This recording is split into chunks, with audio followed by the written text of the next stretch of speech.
안녕하십니까 여러분. 점프코리아 디스커버리 서밋에 오늘 실험계획법과 관련된 설명을 하게 된 선문대학교 조용한 교수입니다.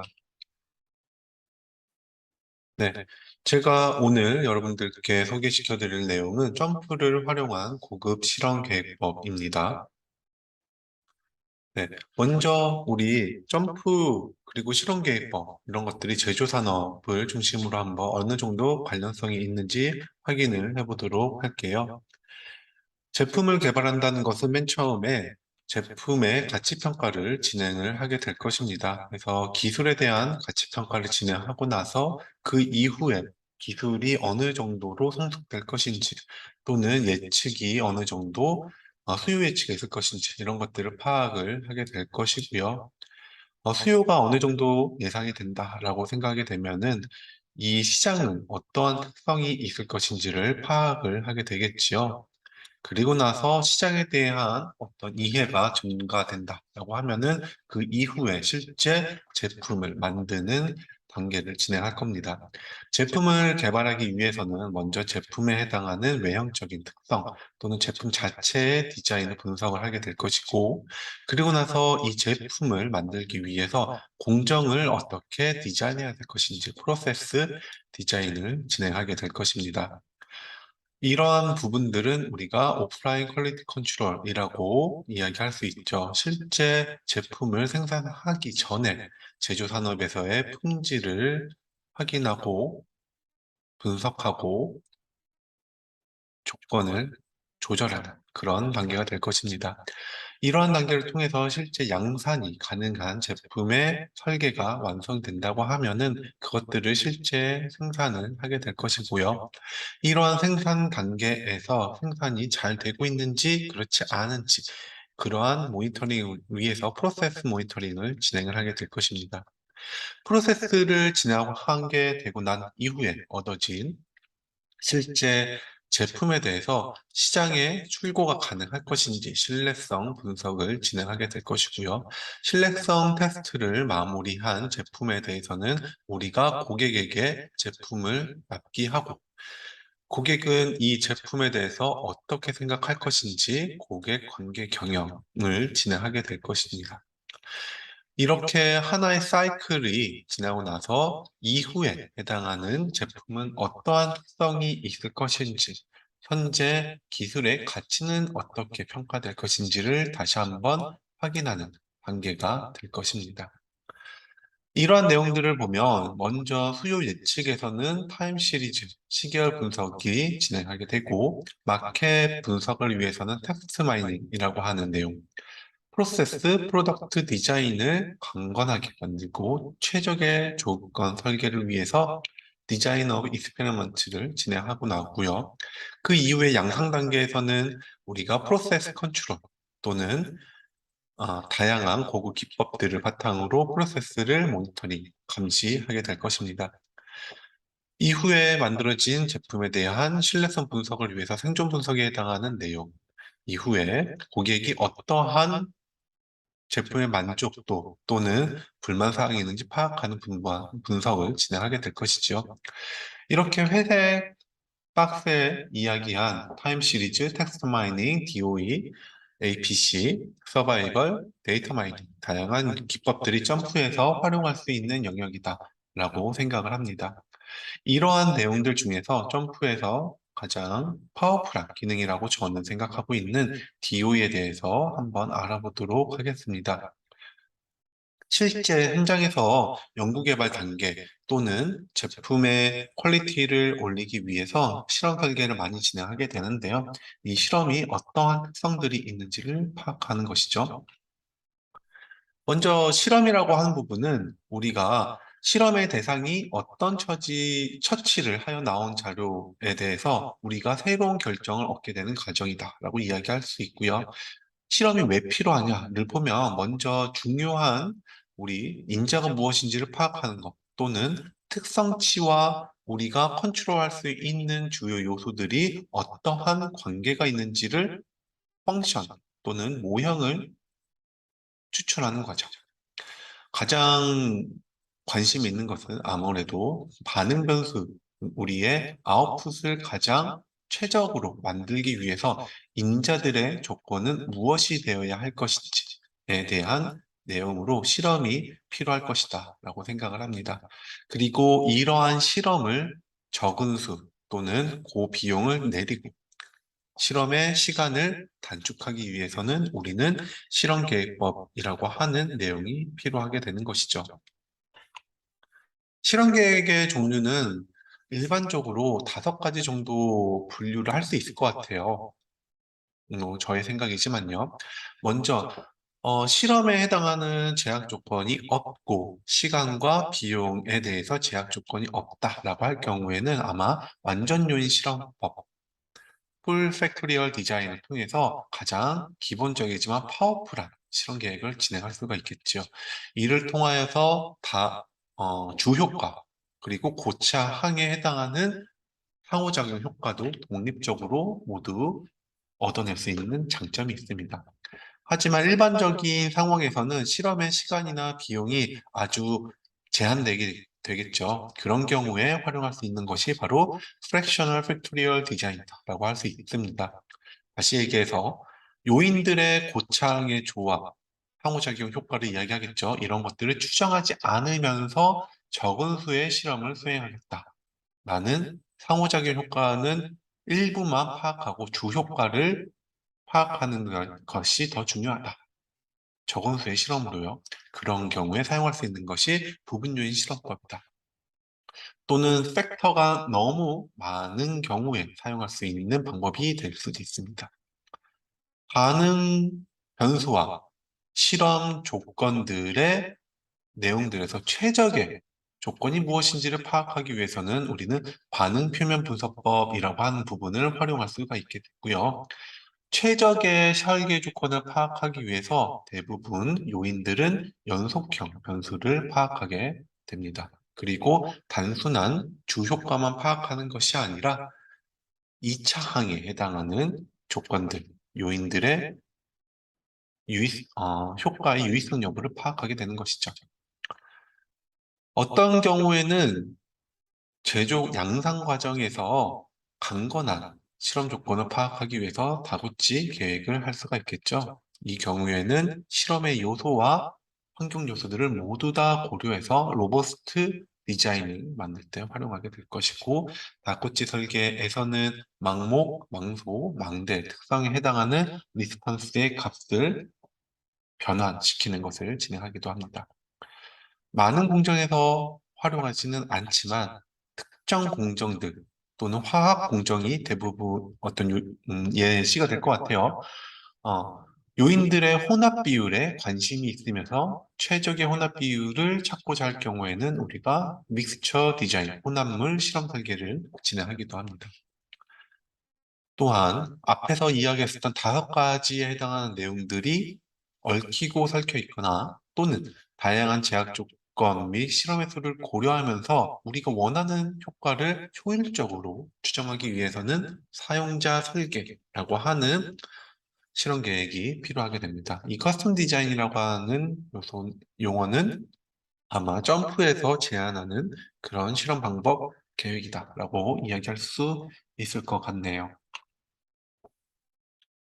그러면 우리가 앞에서 실험 계획이 어느 분야에 사용되는지는 파악을 했는데, 그리고 어떤 목적으로 통해서 활용이 된다라는 것을 이야기를 했는데요. 실험 계획이 필요한 이유를 다시 한번 살펴보죠. 첫 번째, 실험 조건에 관한 검증과 추정이 필요하다. 다시 이야기하여 어떤 요인이 반응에 유의한 영향을 주고 있는가를 파악하고 그 영향이 양적으로 어느 정도 더 큰가, 어느 요소가 더 중요하고 얼만큼 더 중요하냐라는 것을 파악하기 위해서 필요하게 됩니다. 두 번째, 실험의 정확도 추정에 문제가 있겠죠. 작은 영향밖에 미치지 못한 요인들은 전체적으로 어느 정도의 영향을 주고 있으며 측정 오차는 어느 정도인가를 알아내기 위해서 확인하도록 하고요. 이런 부분에서 우리가 별량 모형이라고 하는 것도 연관이 되겠습니다. 다음으로 최적 조건의 결정 문제. 익히 아시다시피 공정에서 우리가 원하는 반응 조건을 얻기 위한 최적의 조건을 제안하기 위해서 실험계획법이 필요하다라고 할 수 있겠죠. 다음 페이지는 우리 인터넷에서 제가 관련되어 있는 그런 사진을 좀 뽑아왔는데요. 왼쪽부터 볼까요? A라고 하는 요새에 보면은 우리의 신원 반응 표면이 실험 공간 어딘지는 모르겠지만 맨 처음에 어느 한 공간에서 실험을 진행하게 될 것이고 이 실험의 점을 바탕으로 해서 우리가 최적의 공정을 찾아갈 수 있는 기울기가 가장 가파른 곳으로 실험점을 만들게 될 것입니다.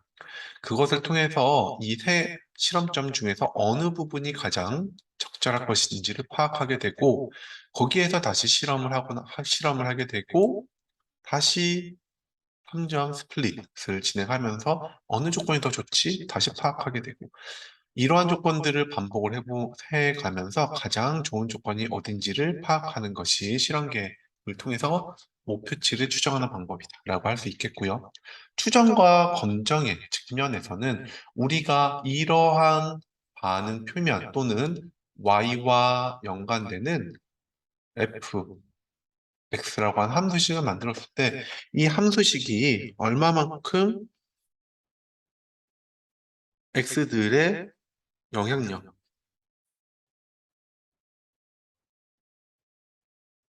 베타가 어느 정도 신뢰성이 있고 영향력이 얼마만큼 있는지를 파악하게 됩니다.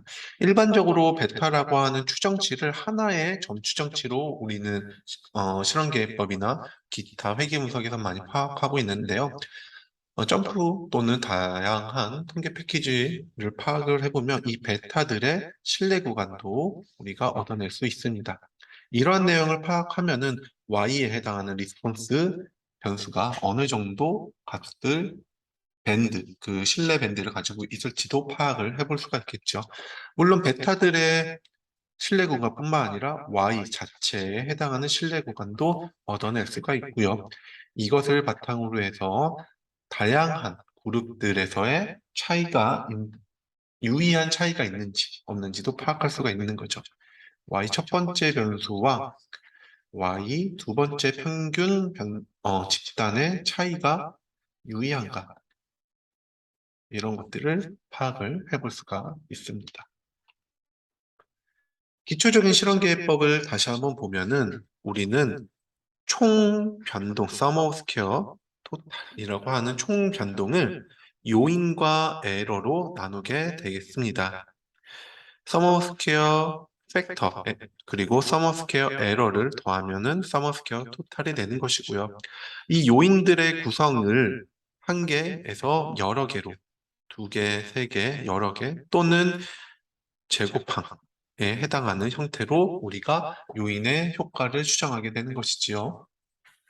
그리고 우리는 우리가 어, 실험을 통해서 얻어진 샘플 데이터로부터 모집단을 추정하기 때문에 자유도에서 우리가 평균을 활용하기 때문에 잃어버리는 그런 정보량을 보정해주기도 합니다.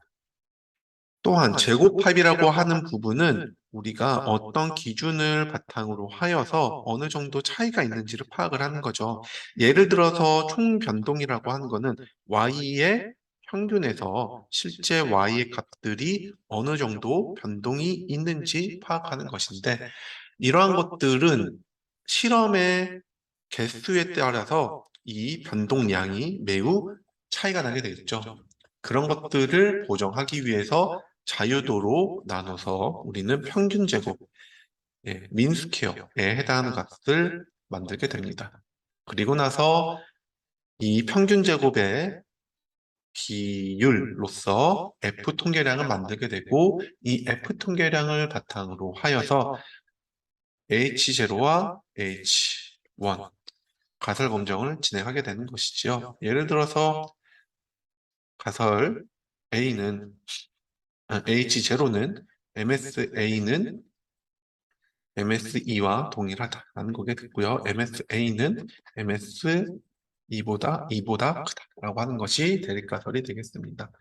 MSA에 해당하는 것이 영향력이 더 크다, 분산이 크다라고 하는 것은 요인의 수준에 따라서 Y 반응치의 값이 달라지는구나 라는 것을 유추할 수 있고요. 따라서 A라고 하는 요소를 우리가 컨트롤해야 되는구나 라고 하는 것을 이야기할 통계량으로 지표로서 관리할 수 있는 포인트다라고 할 수 있는 것이죠.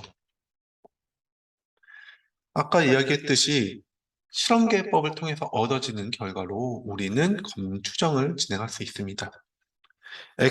여기서 X가 Y, 반응치라고 생각을 하시죠. 반응치 X바가 I라고 하는 조건에서 하나의 포인트 에스티메이션, 점 추정치만 있는 것이 아니라 거기에 T분포를 바탕으로 해서 어느 정도의 신뢰 구간이 있을 것인지 파악을 할 수가 있습니다. 그리고 이 컨피던스 인터벌에 들어가는 분산의 량은 우리는 MSE, 오차의 평균 제곱을 얼마만큼 반복을 하여 나누어 했는지를 고려하여서 만들어지게 되는 것이죠. 다시 얘기해서 xi의 평균은 mu i와 기대값이 동일하고 분포는 반복수를 분모로 오차의 분산을 분자로 갖는 이러한 분산을 갖게 되고 이들의 분포는 정규 분포를 따른다라고 하는 가정이 깔리게 되겠습니다. 만약에 I라고 하는 수준과 J라고 하는 수준, 예를 들어서 수율이 90도에서 얻어진 수율과 70도에서 얻어진 수율이 같을지 다를지 우리는 온도를 민감하게 조절해야 될지 조절해야 되지 않을지에 해당하는 것도 분석을 통해서 제한할 수 있지요. 그것을 위해서 우리는 LSD, Least Significant Difference, LSD라고 하는 값을 통해서 확인할 수가 있습니다. 이 두 변수의 평균의 차이가 신뢰 구간의 2배수보다 커야지 우리는 실질적으로 차이가 있다고 할 수 있겠죠. 예를 들어서 90도와 70도에서의 수율의 차이가 10 정도가 차이가 난다라고 이야기하였을 때 실내 구간의 폭이 만약에 15다라고 할 경우에는 이 10이라고 하는 차이는 유의하지 않은 온도를 조절할 필요는 없다. 이러한 이야기를 할 수가 있는 것이지요. 기초적인 실험계획법에 대해서 한번 이야기했는데요. 요 예제는 우리가 점프에 있는 예제이고요. 타이핑에 해당하는 속도를 우리가 브랜드에 따라서 확인해 볼 수 있는지를 한 겁니다. 리가 스피드 타이 워드오매틱이라고 하는 세 가지 브랜드에서 타수가 같은지 다른지를 파악하는데 여기에서 보시다시피 리갈은 8번, 여기는 5번, 워드오매틱은 4번에 해당하는 실험이 있죠. 하지만 실험 계획법 또는 통계 분석을 통해서 반복수가 다르다고 하더라도 유의한 차이가 있는 점인지는 파악을 할 수가 있습니다. 이렇게 말이지요. 그래서 우리가 일원 분산 분석을 통해서 얻어낼 수 있는 첫 번째 정보는 결정계수가 되겠습니다. 우리가 갖고 있는 Y 타이핑 스피드에 해당하는 것이 100%가 있다고 하면은 브랜드를 따라서 해석할 수 있는 결정계수는 3포는 얼마 정도일 것인가를 이야기하는 거고요. 67% 또는 수정된 결정계수로는 62% 정도이다 라고 이야기할 수 있겠죠. 내가 이 팩터를 고려해야 될 것인가, 고려하지 말 것인가. 결정계수를 확인할 필요가 있겠죠. 아무리 아노바 분석을 통해서 브랜드라고 하는 것이 유의하더라도 그 결정계수의 값이 5%, 3%, 0.05, 0.03 이렇게 적다라고 할 경우에는 시간과 노력을 들여서 브랜드를 어떤 우리가 실험의 조건들을 굳이 조절하지 않아도 될 수도 있을 겁니다. 또한 LSD라고 하는 내용을 바탕으로 차이가 있는지 없는지도 파악을 할 수가 있을 거예요. 여기에서 보면은 커넥팅 레터 리포트를 통해서 스피드 타입은 다른 두 브랜드보다 스피드가 빠르게 타이핑을 할 수 있다라는 것을 확인할 수가 있습니다. 한번 봐보죠. 타이핑 데이터가 있고요. 여기에서 분석, 그 중에서 X로 Y 적합, fit Y by X. 반응 변수는 연속형 스피드 브랜드를 X 요인으로 놓고 확인을 해보면 결과가 나타날 것입니다. 이 상황에서 우리는 평균 분석, 이런 아노바를 진행하게 되면은 결정 개수가 얼마인지 그리고 유의한지 파악을 하게 되겠죠. 이와 더불어서 우리 평균 비교, 개별상 비교를 진행하게 되면은 우리가 아까 보았던 연결 문자 보고서를 통해서 유의한 차이가 없는 것들은 동일한 문자로, 유의한 차이가 있는 것들은 다른 문자로 표현하는 것을 확인을 할 수 있습니다. 다음으로는 모수인자와 별량인자입니다. 방금 제가 브랜드를 통해 가지고 분석한 평균 타자 속도는 모수인자이죠. 무슨 말이냐면은 우리가 반응 온도나 반응 압력처럼 기술적인 의미를 가지고 있거나 인자의 수준이 재현될 수 있는 경우이죠. 브랜드라고 하는 것도 재현을 할 수가 있고 그것이 실제로 우리의 공정 조건에 비교를 할 수 있거나 분석을 할 수 있는 내용이기 때문입니다. 이것을 픽스드 팩터라고 이야기를 하고요. 그렇지 않은 팩터도 있습니다. 그것이 바로 랜덤 팩터입니다. 날짜, 여러 작업자 중에서 뽑힌 작업자의 결과값. 이런 것들은 우리가 어떻게 해야 될까요? 고려하거나 재현하기가 어렵죠. 재현을 할 수 있다고 할지언정 그것을 실제 해당 조건으로만 계속 만들 수 없다는 것. 이런 부분들을 우리가 별량인자라고 할 수 있고요. 별량인자는 따라서 어떤 수준이 좋다, 어떤 수준이 좋지 않다라고 하는 것을 파악하는 것이 아니라 수준들 간의 삼포, 그러니까 별량의 수준에 따라서 삼포가 어느 정도 일어나는지를 파악을 할 필요가 있습니다. 예를 들어서 A라고 하는 요소가 별량인자다라고 하면은 이 별량인자가 분산이 있을 것이냐 없을 것이냐 만약에 이런 부분들을 이야기하는 것이죠. 그래서 우리는 별량인자라고 하면은 시그마 제곱 분산에 해당하는 추정만 관심이 있게 됩니다. 이 부분에 대해서 관심이 있는 수강하시는 지금 청취하고 계시는 분들은 한번 파악을 해보면 좋을 것 같아요. 자세하게 이야기할 수는 없지만 우리가 MSA라고 하는 평균 제곱에 해당하는 기대값이 A의 분산값이 아니에요. 오차의 분산과 더불어서 반복에 해당하는 부분으로 파악으로 얻어지는 거거든요. 그렇기 때문에 우리가 실제 실효에 해당하는 분산을 파악하기 위해서는 MSA라고 하는 우리의 민스퀘어 요인에서 MSE를 빼주게 되고 그것을 그냥 또 분산 A의 요인의 분산이다라고 하는 것이 아니라 R로서 나눠줘야 됩니다. 이렇게 하게 되면은 실효 분산이 모분산에 해당하는 불편 추정값을 얻게 된다라고 이야기를 할 수가 있습니다. 요 자료는 넘어가도록 할게요. 방금 타이핑 분석하고 동일하다. 다만 이원 분선으로 이야기를 할 뿐이고요.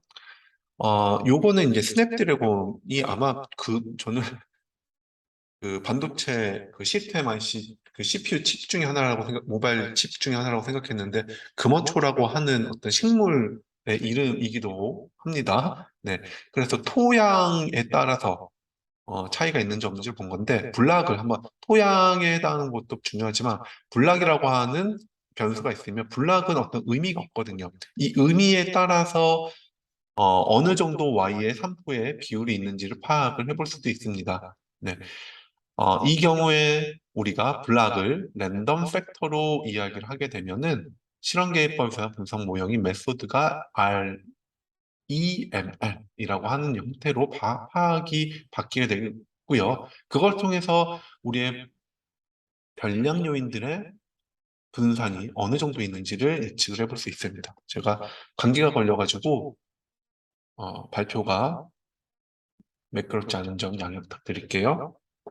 자, 스냅드래곤이라고 하는 자료입니다. 여기에서 아마 이것도 점프 샘플 데이터에 있을 거예요. 분석에서 이번에는 모형 적합에 들어가게 되고 모형 적합에서 Y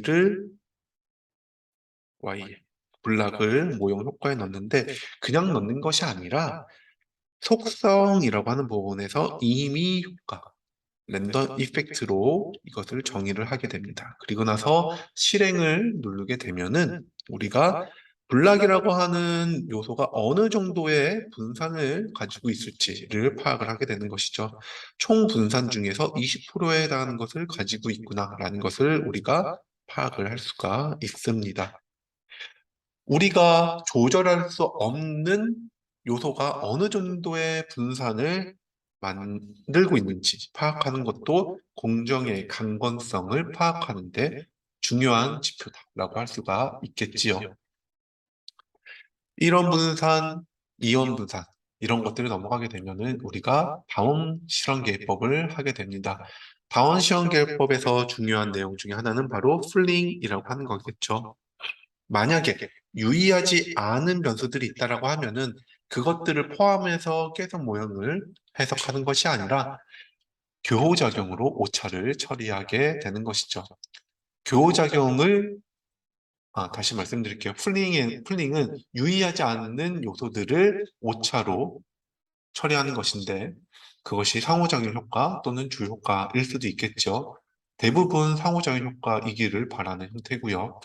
이렇게 오차로 유의한 변수들을 넣게 되면은 파워가 증가하게 됩니다. 다시 얘기해서 유의한 변수가 실제로 유의하다라고 이야기할 가능성이 높아진다는 것이죠.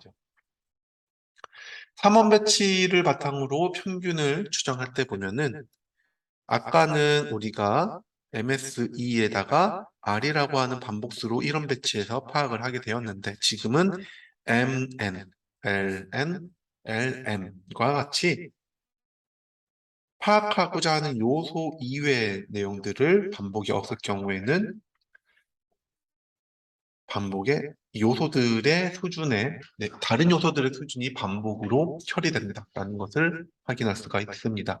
만약에 A, B, C와 AC에 해당하는 녀석들만 유의하다라고 하면은 평균에 해당하는 구조식은 총평균 A의 효과, B의 효과, C의 효과, 그리고 AC의 상호작용 효과가 만들어지게 되겠고요. 이것들을 다시 써보면 요 AC에 해당하는 모형 하나, B에 해당하는 모형 하나가 만들어지게 될 겁니다. 하지만 총평균이 한 번 더 사용이 되기 때문에 추정량을 한 번 더 빼지게 되는 것이죠. 다시 얘기하면 x바 i 닷 k 플러스 x바 닷 j 닷 빼기 x바가 만들어지게 되는 것이고요. 여기에서 중요한 부분은 앞에서 이야기했었던 이 반복수에 해당하는 것이 N이라고 하는 유효 반복수가 되는 것이고 이 유효 반복수는 앞에서 이야기하였던 IK, J 또는 총평균에 해당하는 형태를 고려하는 것이지요. 이러한 내용을 파악하고 해석을 하는 것이 필요하다. 물론 점프에서는 이런 유효 반복수나 이런 부분들을 모두 다 고려하여서 결과를 제시합니다. 다음으로는 난계법에 대해서 한번 이야기를 해볼게요. 난계법은 이런 배치 실험에서 반복을 하나의 별량의 요인으로 취하여 이런 배치의 실험 정도를 높인다라는 것이고요. 실험 정도를 높일 때 다시 얘기하면은 오차에 해당하는 것이 우리가 반복에 해당하는 것을 하나 더 넣어서 이 모든 것이 분산, 실험 검추정, y 값에 해당하는 검추정에 영향을 미친다라고 생각을 하는 것이죠. MSB라고 하는 것이 별량으로 여겨졌을 때 말을 하는 겁니다.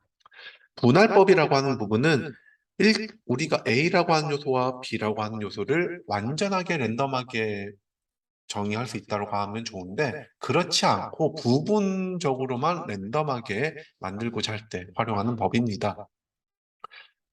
예를 들어서 어떤 셋업되어 있는 장비를 계속 움직일 수가 없기 때문에 한 장비에서 실험을 여러 번 다른 조건들을 변환하면서 실험을 하고 그 다음 장비에서 또 실험을 하고 이런 경우를 우리가 분할법이다라고 할 수 있겠죠.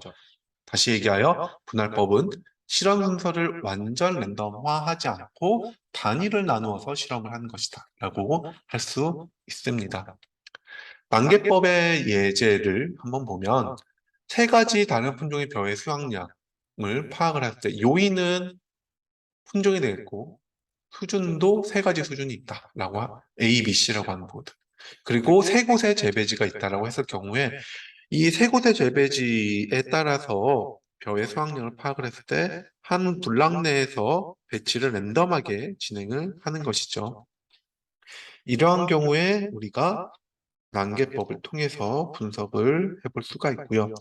분석을 진행을 하게 되면은 일반적인 실험법과 난괴법을 진행해서 이야기하는 법에 따라서 값이 달라진다라는 것을 알 수가 있습니다. 일반적인 실험계획법을 통해서 분석을 하게 되면은 스탠다드 에러가 0.33인데 난계법 다시 얘기하면은 이 불락을 우리가 별량 요인으로 진행을 했을 경우에는 분산이 커지는 것을 알 수가 있겠죠. 분산이 조금 더 커지겠지만 이 분산의 내용으로 얻어낸 신뢰 구간이 현실에는 더 적합하다라고 이야기를 할 수가 있겠습니다. 네, 자세한 내용은 아래 소식을 관심 있으면 한번 찾아보면 좋을 것 같아요. 음, 조금 말씀드리면은 xi 닷에 해당하는 평균은 총평균에서 알파라고 하는 요인, 이거는 모수 요인이 되겠고 b라고 하는 베타라고 하는 부분은 별량 요인이 된다고 하면은 모수 요인은 우리가 분산이 없어요. 상수이기 때문에 효과가 있는 거니까. 하지만 불락에 해당하는 별량 요인들은 분산을 가지고 있기 때문에 그 분산이 실제로 어떤 모수 요인의 특정 수준에 해당하는 분산에 영향을 미친다라고 하는 것이죠. 아까 제가 진행하였던 내용과 동일하게 모형을 만들 때 특정 블락이나 별량 요인들을 우리가 랜덤 효과가 있다라고 파악을 하게 되면은 랜덤 효과로서 정의를 하게 되는 것입니다. 난개법이 만들어지는 것이죠. 진행해 보면 재미있으실 겁니다. 분할법은 아쉽게도 제가 파악하기로는 점프에서는 바로 나오질 않는 것 같아요. 그래서 이 내용을 알고 있는 부분들이 필요하다라고 해서 한번 가져와 봤는데, 만약에 우리가 A라고 하는 요소는 고정이 돼 있다. 그리고 A라고 하는 요소 첫 번째 수준에서 고정을 하고 나서 B라고 하는 요소의 값을 파악한다라고 하면은 알파가 i라는 수준 i가 1인 경우가 셋업되고 베타가 j가 1부터 2부터 3이라고 하는 형태로 파악이 되게 되는 것이 분할법인데요. 1차 단위로 2차 단위로 나눠진다는 겁니다. 여기서 중요한 부분은 R이라고 하는 부분이 실제로 에러 알파와 감마라고 할게요. 알파와 감마의 상호작용 효과인데 그것을 오차로 파악을 하게 되는 것이고요. 이 오차에 대해서 유의한지 유의하지 않은지는 실제 IJK로 이루어진 두 번째 오차항으로 우리가 검출을 하게 됩니다.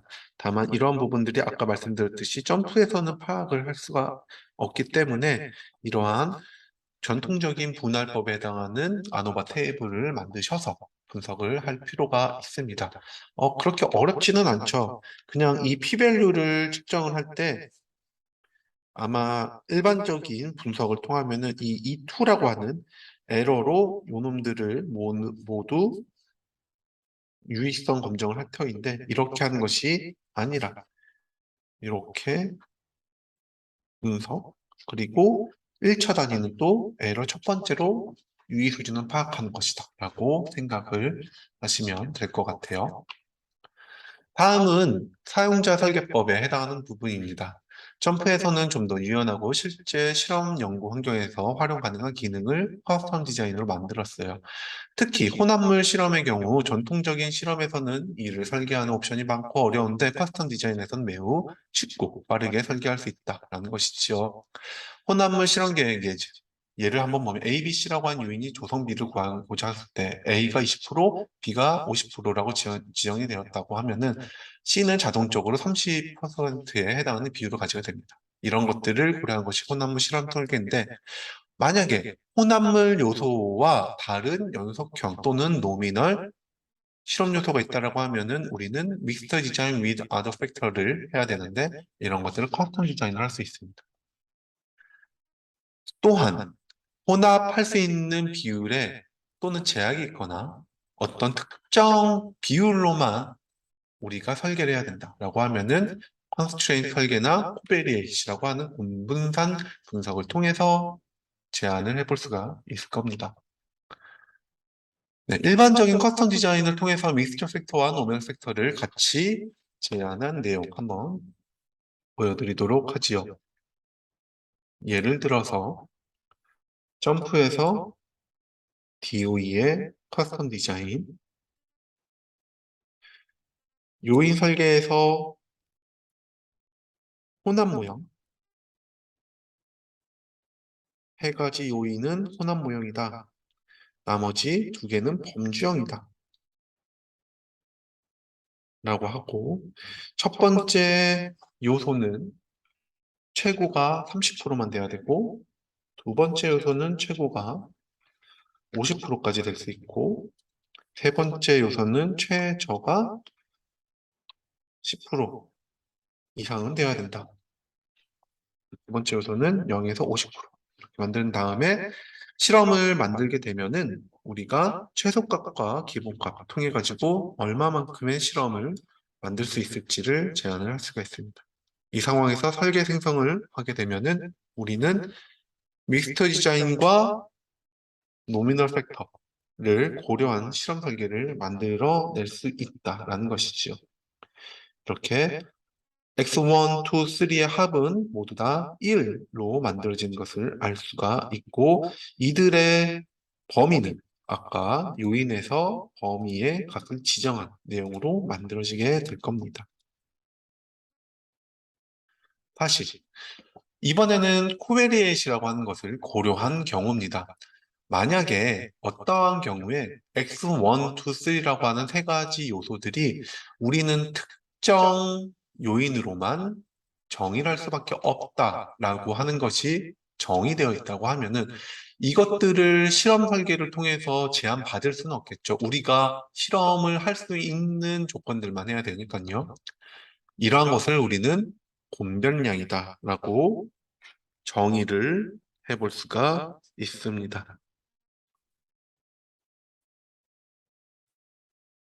잠시만요. 음, 네. 네, 공병량이다라고 이야기를 할 수가 있고요. 나머지는 범주형으로 만들게 되면은 요 디자인을 고려하면서 X4와 X5의 수준들이 만들어지게 되는데 얘네들이 가능한 앞에 정의되어 있었던 혼합물의 공변량들하고의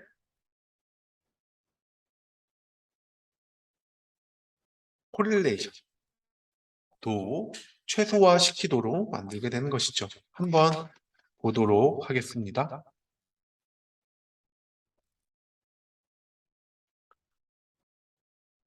지금 제가 말씀드렸던 코베렛이 이렇게 만들어져 있는 상황이다라고 하면 이 상황에서 DOE의 사용자 설계 이후에 요인을 추가할 때 맨 처음 내용을 공병량이다라고 정의를 하고 이 정의를 할 때는 내가 DOE를 클릭하기 전에 활성화되었던 테이블이 공병량의 후보군으로 만들어지게 됩니다. 그 중에서 나는 X1, 2, 3를 모두 다 후보군이다라고 이야기를 하고 나머지 범주형 변수를 추가시킨다라고 할 경우에 멋지게 실험이 생성되는 것을 확인할 수가 있습니다.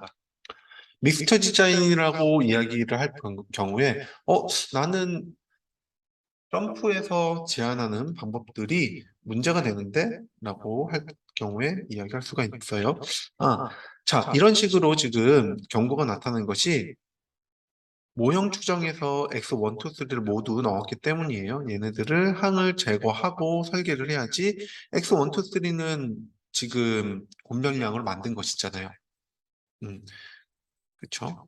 그래서 이렇게 설계를 생성하게 되면은 우리가 멋지게 설계 모형 값을 파악할 수가 있습니다. 특히 별칭 엘리어스 매트릭스, 엘리어스 텀들을 만약에 나는 고려할 필요가 없다. 메인 이펙트만 볼 거야 라고 이야기하고 나서 실험 설계를 만들게 되면은 그거에 해당하는 값을 파악을 해볼 수가 있겠죠. 그래서 한광관계 맵이 어떻게 만들어지는지도 파악할 수가 있습니다.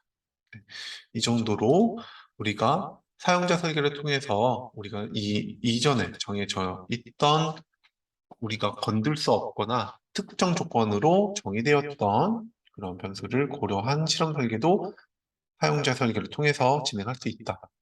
얘기할 수 있습니다. 다음은 실험의 평가에 관련된 건데요.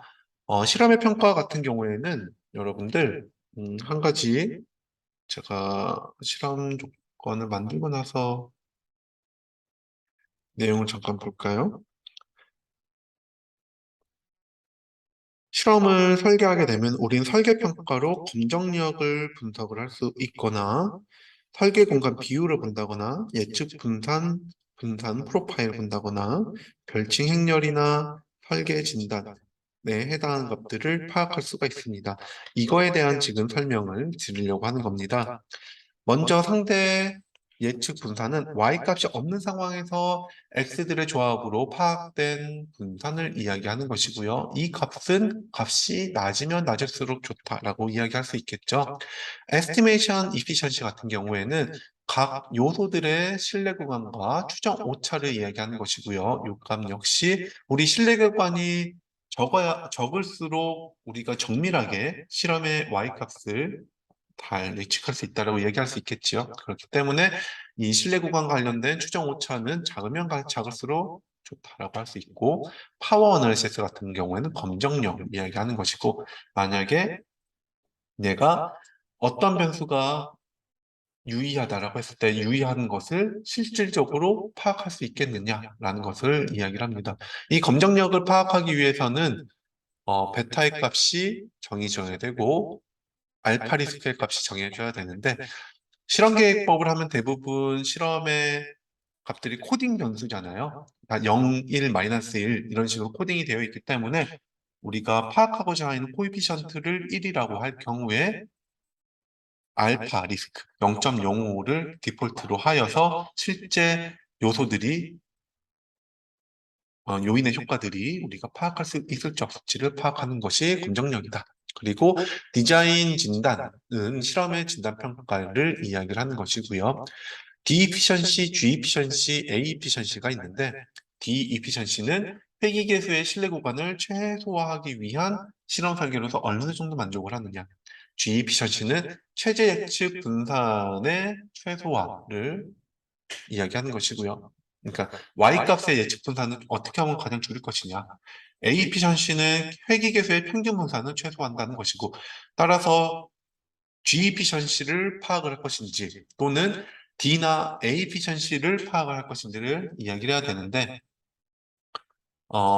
점프의 수석 자문위원께서는 아마 A efficiency를 D efficiency보다는 더 좋은 매저로 파악을 하고 있더라고요.